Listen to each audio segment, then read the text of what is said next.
All right, hello everyone. Thanks for tuning in. Today we're going to be doing some simple probability and odds. If you have your algebra book with you, the Algebra 1 Glencoe, McGraw-Hill, we are going to be P33 today for a few minutes. P33, it's 0, chapter 11. All right, probability is the ratio of number of favorable outcomes for the event to the total number of possible outcomes. Sample space is the possible number of outcomes. And when there are n outcomes and the probability of each is 1 over n, we say that the outcomes are equally likely. All right, that's a lot of words, so let's break that down and let's see if we can understand it a little bit better. All right, let's take this dice that we have right here on the screen. And how many sides does a normal dice have? 6. So my possible outcomes are, if I were to roll a dice, I could roll a 1. I could roll a 2. I could roll a 3. I could roll a 4. I could roll a 5, or I could roll a 6. Those are all the possible outcomes that I could get from throwing this one die one time. That right here is my sample space. Those are my possible outcome.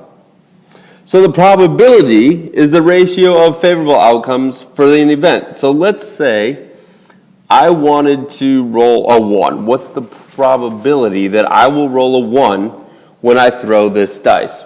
Well, our sample space, we've already said, is 6. So that goes where our n is. And our possible outcomes of rolling a 1 is 1 over 6. Right? What about a 2? Well, if I want to roll a 2, I have 1 chance out of 6 to roll a 2.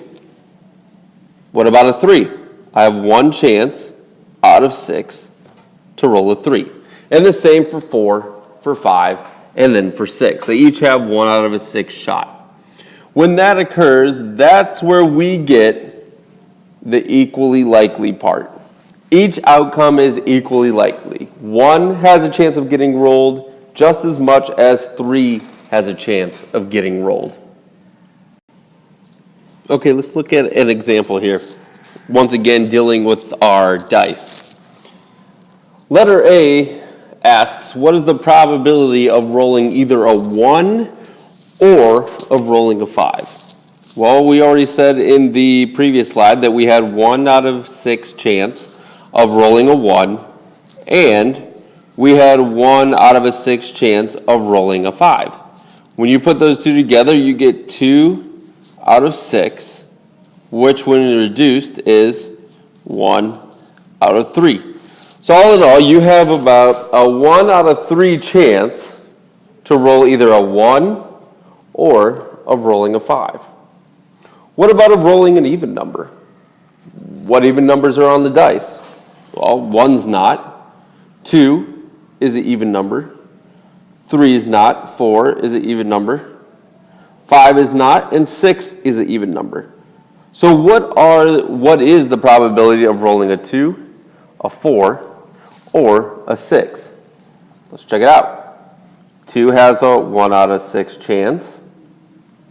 4 has a 1 out of 6 chance. 6 has a 1 out of 6 chance. And when you put those all together, you get 3 out of 6, or reduce that, you get 1/2. So about half the time, you should roll an even number, either a 2, a 4, or a 6. This one here is 2 examples for you to try by yourself, once again, using the dice as an example. The first one, you need to find the probability of rolling a 3 or an even number. And the second one, rolling at least a 2, so a 2 or higher. Pause the video, solve these two, and then unpause it to see if you got the answer correct. All right, for the first one, a 3 or an even number, which would be 3, 2, 4, and 6, would give you a 4 out of 6 chance, or reduce that to 2/3. Rolling at least a 2 means every number higher than 2, including 2, is involved. 2, 3 is higher than 2, 4, 5, and 6. So then that is 1, 2, 3, 4, 5. 5 out of 6 chances that we will roll either a 2 or higher. One more thing that we need to cover is complements. On this one I have, what is the probability of rolling a 1? It's 1 out of 6. Well, what's the probability of not rolling a 1? That's 5 out of 6. Because I could either get 2, 3, 4, 5, or 6. Okay? These two are known as complements. Okay? The probability of rolling an outcome, and then the probability of not getting that outcome are known as complements. Complements, when added together, will always, always, always equal 1. Here's an example that we have that's also in your book, example 2. It reads, a bowl contains 5 red chips, 7 blue chips, 6 yellow chips, and 10 green chips. 1 chip is randomly drawn. Find each probability. Well, I just replaced chips with circles and colored them just the same as they are mentioned in the problem. So letter A says, what is the probability of finding, or not finding, but drawing a blue chip if you draw it at random? So we need to find the probability of drawing this blue chip. Well, how many blue chips do we have? We have 1, 2, 3, 4, 5, 6, 7. So I know that my top number is going to be 7. I just need to figure out what my denominator is going to be. How many total chips do I have? 1, 2, 3, 4, 5, 6, 7, 8, 9, 10, 11, 12, 13, 14, 15, 16, 17, 18, 19, 20, 21, 22, 23, 24, 25, 26, 27, 28. So my bottom number is going to be 28. So I have about a 7 out of 28 chance of getting a blue chip. Now I can also reduce that down to 1/4. So 1 in 4 polls should get a blue chip. What about a red or a yellow chip? All right, I need to count up my red and count up my yellow. There are 1, 2, 3, 4, 5, 6, 7, 8, 9, 10, 11 combined red and yellow chips. So it's 11, and I already know that 28 is the total number of chips. That does not reduce, so I'm just going to leave it about 11 out of 28 times I should be getting a red or a yellow chip. What about one that's not green? So I want to count all of the ones that are not green. I've already counted them in my first 2 problems, so I'm just going to go ahead and take 11 plus 7, and I will get 18. So the probability of pulling a chip that is not green is going to be 18 over 28. Or if I reduce that down, I can get 9 over 14. I can also put that into a percentage and get about 64%.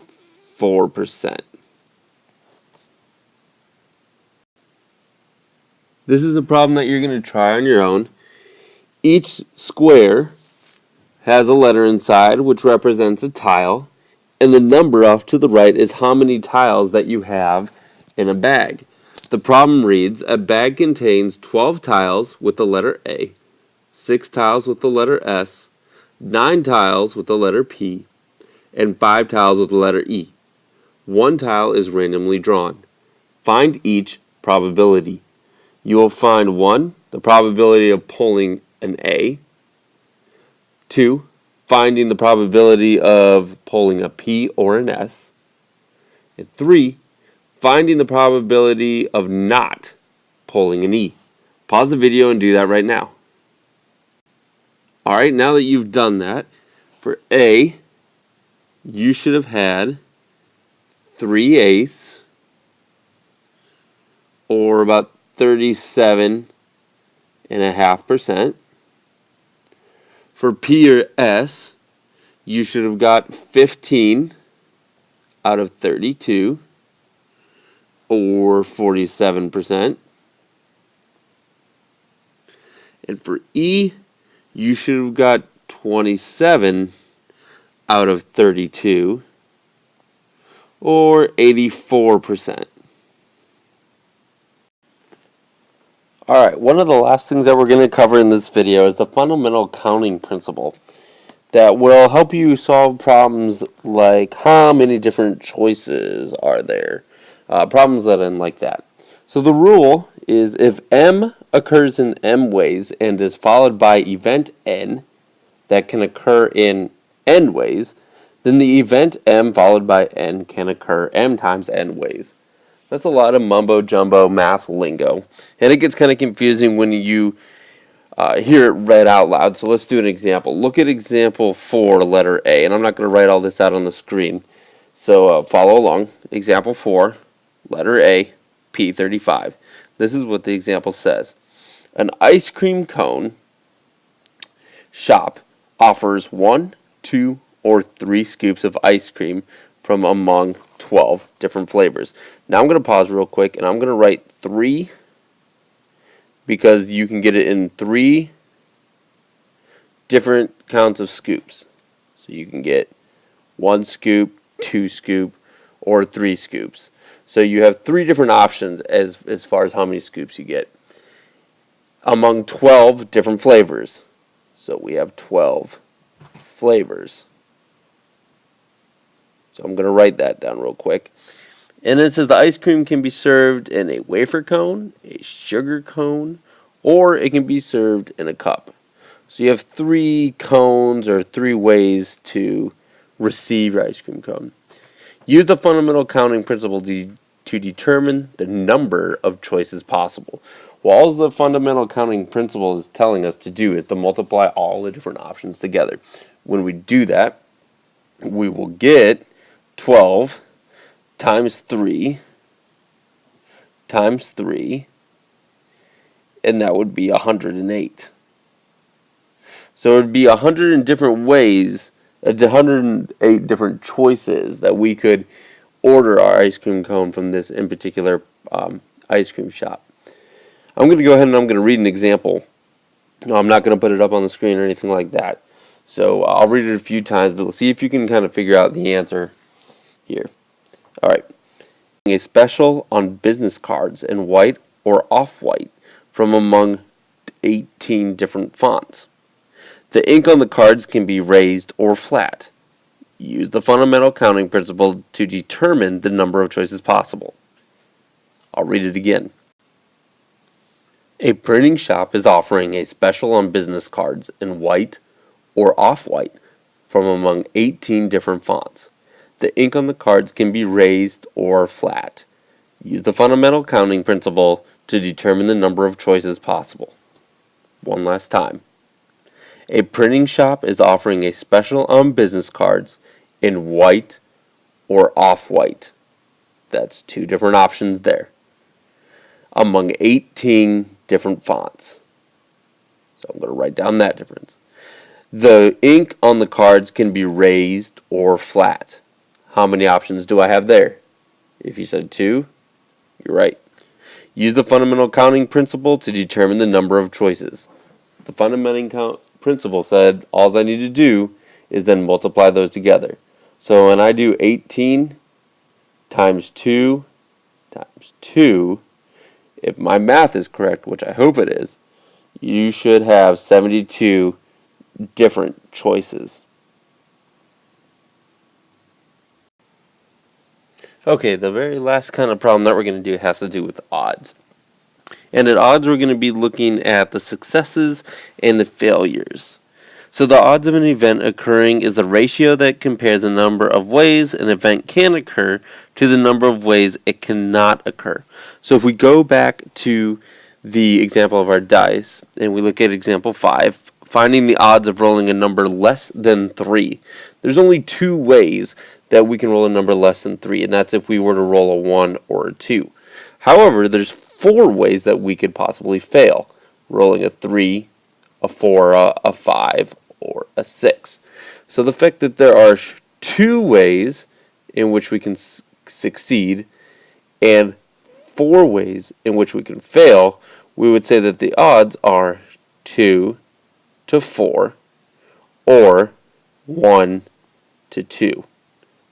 And that's it. I hope that you learned a lot. You understand a little bit better what's going on. Thanks for tuning in.